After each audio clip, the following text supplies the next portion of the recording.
Welcome back to our Peace Through Strength podcast, brought to you by the American Security Council Foundation. I'm your host, Joy Vacherbeck, and with me is Senior Analyst Laurence Sanford. Nice to be Back, here. Larry. Nice to be here. Today we're going to discuss Larry's article on China and Iran. And you can find all of Larry's articles at our website, www.ascf.us. While you're there, please sign up for our newsletter and consider becoming a member. Larry, recently we discussed Hamas and China, Yes. and we know that Iran backs Hamas. Yes. We've also discussed China's human rights abuse against the Muslim minorities. Yes. So can you brief us a little on the similarities that China and Iran share? Well, they both share the same totalitarian ideologies of the United States as their number one enemy. So following the old Indian proverb of the enemy of my enemy is my friend, China and Iran are the closest of friends because they both want to bring down the United States and Western civilization. And the other factor, of course, as far as Iran and China are concerned, is Iran is a big country, it's a growing country, and it has oil. China has a population of 1.4 million and has a huge industrial base that's dependent upon the importation of oil and gas. And therefore, Iran is a key cog in the worldwide supply chain that China has in fueling its industries. And ironically, again, as we have previously discussed, somehow or other, Muslims ignore the Chinese history of persecution of Muslims, not only Muslims, of course, but Christians too. You can't have crosses on your churches, and the Catholic Church is led by a Marxist Pope now, so he's kowtowed to the Chinese as far as appointment of bishops, something that hasn't been done in 1,000 years. And but the Muslims in the world seem to ignore China when it comes to their persecution, genocide, enslavement of Muslims within China. They view it as a internal security issue. Yet, if a Dane burns a Koran in Sweden as a freedom of expression thing, the Muslim world erupts in outrage. So it's a huge hypocrisy, I guess is a good word, of what happens there. Burning a book versus enslaving a whole nation. Okay.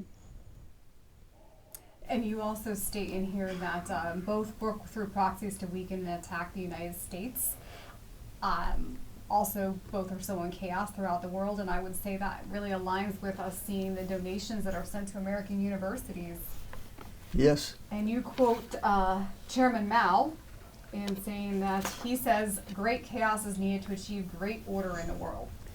Chaos helps dictatorships. It helps totalitarian because it weakens the will of the people. They become unhappy, and they say, we need new leadership, we need a new form of government. And you see this in the American universities where Marxism philosophy is oppressed versus the oppressor grievances. Grievances against the business class versus the worker.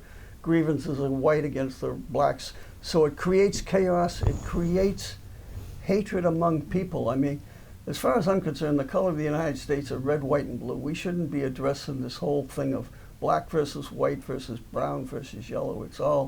We're all human beings. We should be addressing that. And yes, there is some inequities, but the inequities in the United States are nothing compared to the rest of the world. And in China in particular, China is one of the most racist, if not the most racist nation in the world. If you're not a Han Chinese, be prepared to be subjected to racial discrimination. So, yes, senior fellow Alan Dowd and I discussed that in detail as well. So, yeah. But it would appear China was probably likely pleased to see these protests happening at American universities over the Palestinian people. Absolutely, chaos is good, and it's just further proof that Western democracy is succumbing to the Marxist agenda, and China is very good at promoting chaos throughout the world in a variety of different ways. It's just never-ending gray zone tactics of, for example, their Coast Guard just bumped into a Philippine boat the other day, a supply ship, because they claim the whole South China Sea. It's like the United States claimed the whole Caribbean because it's in our backyard. It's the arrogance of China is well known, and it's moving on to claim parts of the East China Sea that's controlled by Japan now, and a big slug of India up on the northeast part of India is claimed by China. And of course they claim Tibet as one of their own, so they've taken over Tibet, and now Tibetan school children go to school, they're taken away from their homes, and they're taught in Mandarin Chinese. They're not taught in Tibetan, so the culture of Tibet is slowly going away. You know. So you answered my next question, basically, that do you think these protests are a reflection of sowing anti-Western sentiment? Precisely, yes they are. And the other chaos you mentioned in your article are Iran's proxies, Hamas and Hezbollah, and I might add arming Houthi rebels as well. Yes. But could you brief us on your statement that Iran is a proxy of China? Well, it's a proxy of China because they work together to try to bring down the United States. And China's the big boy, and Iran's not so big. And sort of like the Russian relationship. Russia invaded the Ukraine after Putin went to China, and they made a deal. And the Chinese look at it, and they're supporting Russia in the Ukrainian invasion. They put a face onto the world that they're not, but they are. And the president of the Palestine group, Abbas, who has been in power for almost 20 years, he had an election one time, and after that, no more elections because he knew he'd lose.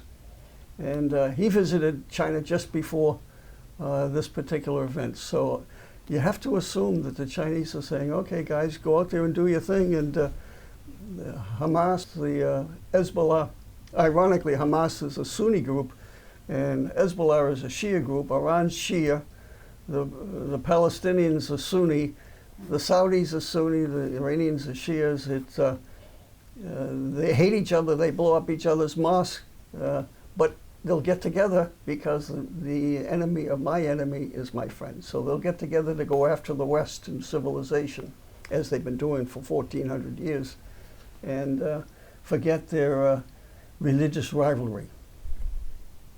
Yes, I would agree with that for sure. And our Peace Through Strength action plan in this, and you brought up recognizing the ideological threats of Islam and Marxism, which you think you were just speaking to. Yes. Strengthens Western civilization alliances, including India and Japan. I think that's a very well.